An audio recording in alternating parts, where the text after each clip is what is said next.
मंत्रिपदासाठी भाजपची जम्बो यादी, कुणाची मंत्रिपदावर वर्णी लागणार?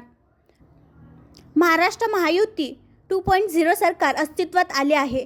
राज्याचे नवे मुख्यमंत्री म्हणून देवेंद्र फडणवीस आणि उपमुख्यमंत्रीपदाची एकनाथ शिंदे आणि अजित पवार या दोन्ही नेत्यांनी शपथ घेतली आहे.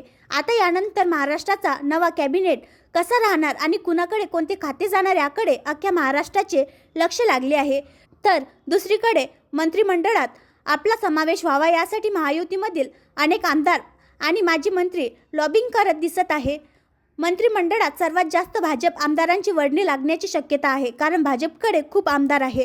त्यामुळे यंदा मंत्री होण्यासाठी इच्छुकांची खूप मोठी यादी आहे. मात्र 2 पदांसाठी भाजप आमदारांमध्ये अंतर्गत मतभेद असल्याचे आणि या 2 पदांसाठी कोण बलिदान देणार आणि कुणाला संधी मिळावी यावर भाजप नेत्यांचे कात्याकूट सुरू आहे.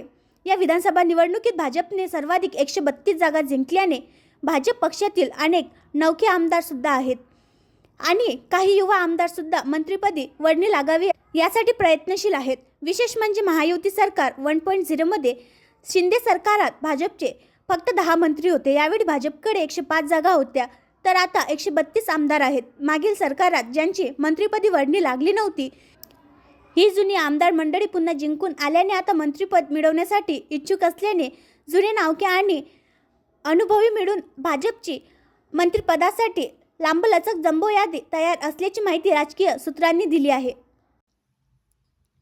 आणखी नवीन व्हिडिओ पाहण्यासाठी आमच्या देशमुख एक्सप्रेस न्यूज चॅनलला सबस्क्राईब करा, लाईक करा आणि शेअर करा.